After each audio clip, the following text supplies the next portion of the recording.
Hello friends, नमस्कार। आशा करती हूँ आप लोग अच्छे होंगे और खुश भी होंगे। विद्यार्थी अकेडमी 2.0 में आप सभी का हमेशा हमेशा सदा अभिनंदन है। तो आज मैं रोशन में फिर से लेकर आ चुकी हूँ विद्यार्थी अकेडमी 2.0 पे बीएड फर्स्ट ईयर से रिलेटिव क्वेश्चन। तो मैं आप लोगों को बता रही थी कि इसे आप लोगों का 18 से एग्जाम होने वाला है, तो अभी एग्जाम का कोई भी नोटिस नहीं आया है। आप लोगों को जब भी नोटिस आएगा एग्जाम को मैं बता दूंगी। तब तक आप लोगों को बीएड फर्स्ट ईयर में आप लोगों को क्या पढ़ना है, the critical understanding of ICT, सूचना एवं संप्रेषण पढ़ना है।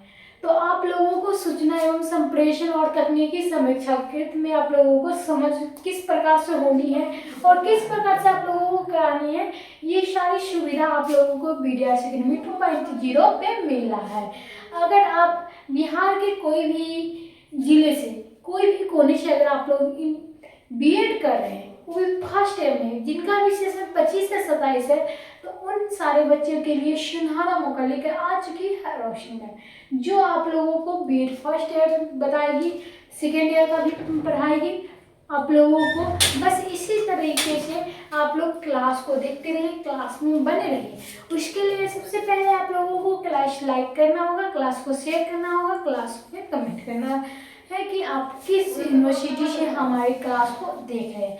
तो चलिए हम लोग पढ़ते हैं क्वेश्चन की ओर। तो आज क्लास 4 होने वाला है। क्वेश्चन आप लोगों के सामने इस प्रकार है, जो आप लोग देख सकते हो। तो आप लोगों के सामने ऐसा क्वेश्चन है जो ईपीसी 3 में क्रिटिकल अंडरस्टैंडिंग ऑफ आईसीटी पढ़ना है, जिसमें सूचना एवं संप्रेषण के बारे में बताई जाएगी। जिसमें आप लोगों का पहला क्वेश्चन रहने वाला है ऑपरेटिव सिस्टम। ऑपरेटिव सिस्टम जो 98 विंडोज है उसमें तथा डेस्कटॉप के बारे में बतलाइए। क्या करना है, तो ऑपरेटिंग सिस्टम में विंडोज जो 98 है उसके बारे में, डेस्कटॉप के बारे में बतलाना है। और एक क्वेश्चन आप और है यहाँ पे, डेस्कटॉप के आधारभूत तत्वों को भी क्या करना है, समझाना है। तो आप लोगों को एक ही क्लास में दो वीडियो मिल चुका है, दो क्लासेस, आप लोगों को दो क्वेश्चन हो जाएंगे। चलिए आप लोग क्लास को देखते रहिए बढ़िया तरीके से, और जो भी दिक्कत हो रोशनी मैम से पूछते रहिए। चलिए यहाँ पे किसी भी क्वेश्चन का आंसर हम लोग इस प्रकार से देते हैं जहाँ की आप लोगों को समझ में आए और अच्छी तरीके से समझ में भी आएगा। चलिए क्या है, माइक्रोसॉफ्ट कंपनी ने एक ऐसे ऑपरेटिंग सिस्टम को तैयार किया जो डॉस की अपेक्षा बहुत ही अधिक सुविधाजनक है और इसे विंडोज कहा जाता है। क्या कहा जाता है, तो विंडोज कहा जाता है। विंडोज 98 में ऑपरेटिंग सिस्टम है जो ग्राफिकल यूजर इंटरफेस और आधारित, अर्थात इसमें यूजर जो भी कार्य करते हैं वो क्या करता है, कमांडोज के माध्यम से वर्णन ग्राफिकल ऑब्जेक्ट्स के माध्यम से करता है। इसमें कीबोर्ड के बजाय माउस से भी कार्य होता है और यह यूजर के कंप्यूटर से कार्य करने में बहुत ही आसान बना देता है, क्योंकि इसमें कमांडोज याद रखने की आवश्यकता नहीं होती है। यही फायदा होता है हमारा 98 विंडोज का। चलिए विंडोज 98 के प्रमुख लक्षण हम बतलाते हैं, जिसमें आप लोगों को विंडोज में 98 लक्षणों को विवेचना इस प्रकार से किया गया है। जो पहला है आप लोगों को बतला दिया, ग्राफिकल यूजर इंटरफेस क्या होता है। क्या होता है ग्राफिकल यूजर इंटरफेस, आखिर होता क्या है, तो होता है तकनीकी आधार पर विंडोज में सबसे महत्वपूर्ण बात यह है कि यह पुरातन रेखा चित्र के आधार पर भी बना हुआ होता है और इसमें हर बात की चित्रों के माध्यम से भी बताया गया है। और यह विंडोज कमांड देने की आवश्यकता नहीं है, इसमें उस कार्य से संबंधित चित्र को बटन में दिखाई देते हैं, जिससे वह माउस की सहायता से क्या करेंगे, क्लिक करेंगे और अपना कार्य आसानी से कर सकते हैं। रेखा चित्र तथा यूजर दोनों ही इनमें संबंध होते हैं और ग्राफिकल यूजर इंटरफेस तकनीकी आधार पर भी कहा जाता है। तो ग्राफिकल जो होता है यूजर इंटरफेस क्या होता है, ग्राफिकल यूजर इंटरफेस तकनीकी आधार पर किस प्रकार से प्रदर्शित किए गए हैं, ये सारी जानकारी आप लोगों को मिल चुकी होगी। तो आप लोग क्या करिए, क्लास को लाइक कर दीजिएगा, क्लास को शेयर करते रहिएगा ताकि आप लोगों को हर एक अपडेट जल्द से जल्द मिल जाए। चलिए, आप लोगों ने पिछली क्लास में आप लोगों ने अच्छी तरीके से जो भी हुआ है आप लोग अपना अपना जवाब दिए हैं। तो इसी प्रकार से मैं चाहती हूँ कि इसमें क्लास में भी आप लोग अच्छी तरीके से जवाब दें। चलिए, आगे आप लोगों का क्या है, तो आगे आप लोगों को लंबी फाइल जो नाम देने की सुविधा नहीं होती है, जहाँ पर डॉट्स में हम फाइल के नाम केवल 8 अक्षरों में ही दे सकते हैं। यहाँ पे क्या होता है, तो यहाँ पे वहाँ विंडोज 98 हम अधिकतम कितने 255 अक्षरों के नाम दे सकते हैं और इसमें स्पेस भी शामिल होते हैं। इसमें एक फायदा तो हो जाते हैं, दूसरा फायदा क्या है, तो डॉट्स के अनुकूल क्या होती है, तो डॉट्स के अनुकूल होती है। यहाँ पे विंडोज 98 में डॉट्स के अनुकूल जो होती है वो होता है क्या, विंडोज 98 में एक ऐसी सुविधा देती है जिसके सहायता से किसी भी कंप्यूटर में विंडोज 98 के ऑपरेटिंग सिस्टम होते हुए भी आप MS DOS के कार्य कर सकते हैं। अब अगला पॉइंट क्या है, अगला पॉइंट हमारे जो है विंडोज 98 में मल्टीमीडिया और गेम के लिए सुविधा क्या होती है। मल्टीमीडिया जो होती है उसमें गेम के लिए क्या सुविधा होती है। हर बच्चे गेम खेलते हैं और बच्चे मोबाइल में तो गेम खेल रहे हैं, आप क्या होते हैं तो आप लैपटॉप में भी गेम खेल लेते हैं, कुछ बच्चे जो इंटेलिजेंट होते हैं। तो इसी प्रकार जो मल्टीमीडिया जो गेम के लिए सुविधा है वो विंडोज 98 के जरिए आप नेटवर्क फैक्स और मल्टीमीडिया के भी कार्य कर सकते हैं और इसमें तेज गति से वीडियो गेम भी चला सकते हैं। चलिए, एक दो फायदा हो जाते हैं जो मल्टीमीडिया गेम के लिए सुविधा हो जाती है।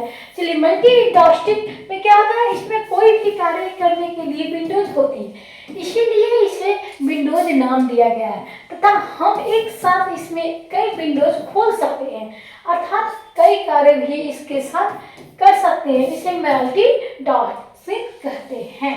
अब छठे पॉइंट पे हम लोग चलते हैं। छठा पॉइंट क्या है, स्टार्ट बटन और डॉक्स बार क्या होता है, इसे हम समझने की थोड़ी कोशिश करेंगे और आप लोग थोड़ी जरूर ही मेहनत करिएगा क्योंकि हमारे चैनल नए हैं तो उसे सपोर्ट करिएगा और उसे आगे से आगे बढ़ाइएगा।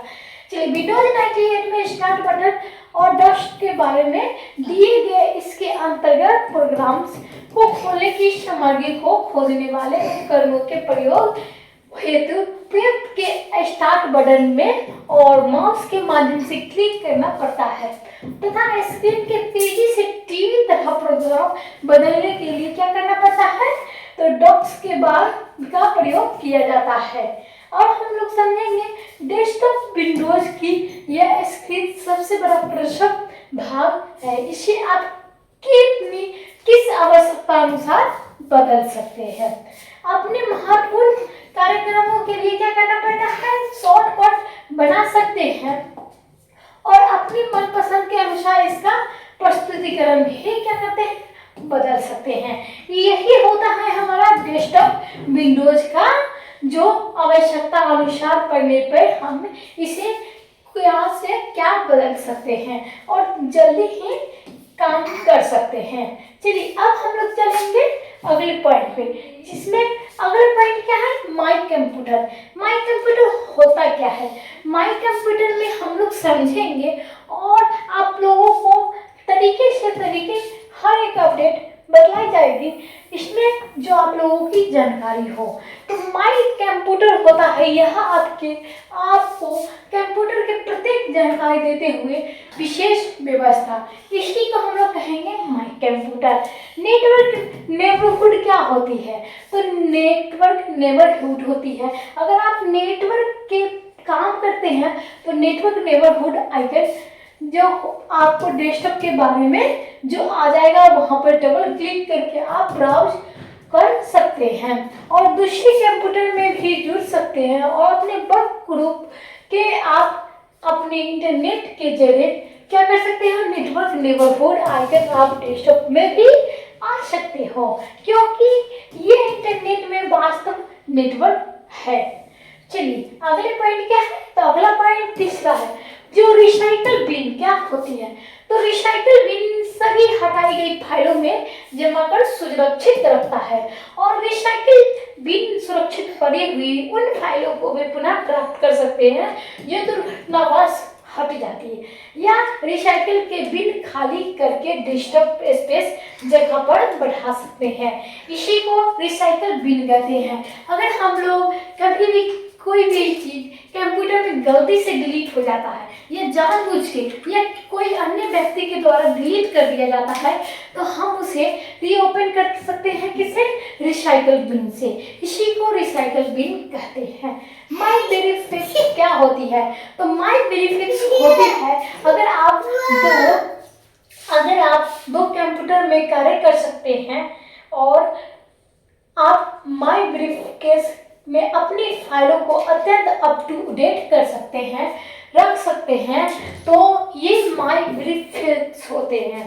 पांचवा क्या है, डॉक्स बार। डॉक्स बार क्या होती है, तो अधिकतर डॉक्स बार स्क्रीन के निचले भाग पर ही रहता है तथा उसमें स्टार्ट बटन होता है जो प्रोग्राम्स के शुरू करने के प्रयोग में लिया जाता है। जब आप किसी भी प्रोग्राम को दस्तावेज या विंडो को खोलते हैं तो उसका एक आइकन डॉक्स बार में आ जाता है और यह आपको उन प्रोग्राम को के वास्तविकता अवगत कराता है जो तत्काल अभी प्रयोग में लाए गए हैं तथा उसे आसानी से खुल गए थे। अगर आपका कंप्यूटर या आप कोई भी व्यक्ति को आपका जो है प्रोग्राम जो आपका कंप्यूटर खोले गए हैं अगर वो हटा के चला जाता है तो आप लोग देखने जाओगे तो आपको दिखेगा। इसी को कहते हैं डॉक्स बार, जो आपको कितनी बार क्या फाइलें खुल चुकी है ये सब देखने को मिल जाएगी।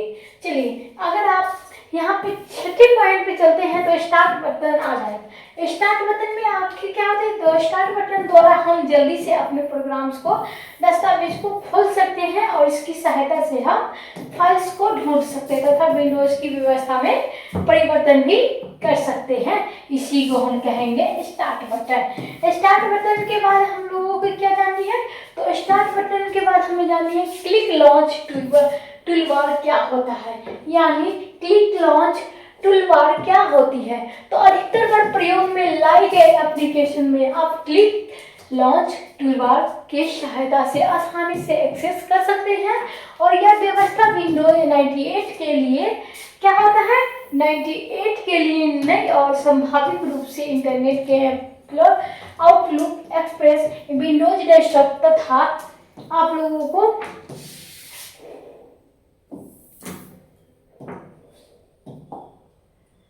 वेबसाइट जो चाइनीज कहलाती है क्लिक लॉन्च टूलबार से पहले उपलब्ध रहती है। इसी को कहेंगे क्लिक लॉन्च टूलबार, जिसे आप लोगों की आवश्यकता हमेशा पड़ती है। तो आप लोग ऐसे ही क्लासेस ज्वाइन करने के लिए हमारे क्लास को बने रहिएगा और चैनल को सब्सक्राइब कर लीजिएगा। तब तक के लिए धन्यवाद। विद्यार्थी अकेडमी 2.0 को फॉलो करना ना भूलिएगा।